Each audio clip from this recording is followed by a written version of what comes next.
సహస్రను చంపింది 10వ తరగతి విద్యార్థి. పాప అమ్మాయి ఎక్కడిది మియాపూరే కదా, కూకట్పల్లి దగ్గర జరిగిన ఇన్సిడెంట్లో 4th ఫ్లోర్లో వాళ్ళ పేరెంట్స్ ఇద్దరు పిల్లలతో కలిసి ఉంటారు. వాళ్ళు ఏదో పనికి వెళ్ళిపోయినారు. ఆ బాబు స్కూల్కి వెళ్ళిపోయింది. ఒకతే పాప ఉన్నది. పాపని కత్తులతో పొడిచి చంపేసిరు. ఆ కేసును ఛేదించడానికి పోలీసులకి తల ప్రాణం తొక్కొచ్చింది.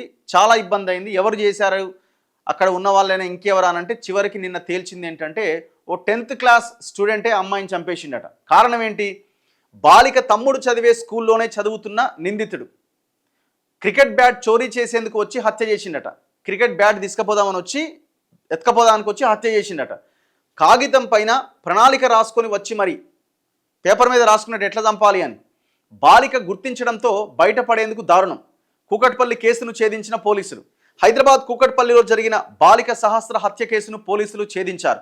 హత్య అనంతరం ఓ బాలుడి కదలికలు అనుమానాస్పదంగా ఉన్నాయంటూ సాఫ్ట్వేర్ ఉద్యోగి ఇచ్చిన సమాచారంతో దర్యాప్తు చేశారు.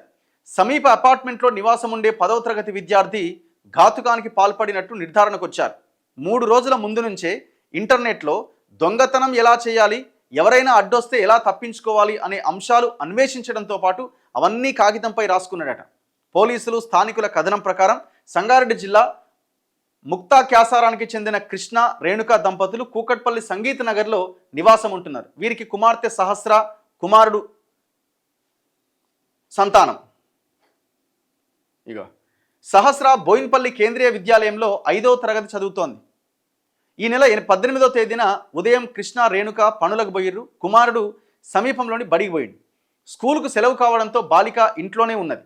కుమారుడికి లంచ్ బాక్స్ ఇచ్చేందుకు మధ్యాహ్నం 12 గంటలకు ఇంటికి వచ్చిన తండ్రి కుమార్తె రక్తపు మడుగులో ఉండడాన్ని గుర్తించి హతాశుడయ్యాడు. ఎటువంటి ఆనవాళ్లు దొరక్కపోవడంతో కేసు పోలీసులకు సవాల్గా మారింది. 300 మందిని ప్రశ్నించిన పోలీసులు, అయినా ఫలితం లేకుండా పోయింది. ఎవరు చంపారో అర్థం కాలే. సమీప అపార్ట్మెంట్లో ఉంటున్నాడు. ప్రకాశం జిల్లాకు చెందిన దంపతులు కొన్నేళ్ల క్రితం హైదరాబాద్కు వచ్చి కూకట్పల్లి సంగీత నగర్లో హత్యకు గురైన బాలిక ఇంటి సమీపంలోని అపార్ట్మెంట్లో నివాసం ఉంటున్నారు. కుటుంబ పెద్ద కిరాణా దుకాణం నడిపి నష్టాలు రావడంతో మూసేసిండు. ఆయన భార్య గచ్చిబౌలిలోని ప్రైవేట్ ల్యాబ్లో పనిచేస్తోంది. వీరి కుమారుడు సహస్ర తమ్ముడు చదివే ప్రైవేట్ స్కూల్లోనే 10వ తరగతి చదువుతున్నాడు.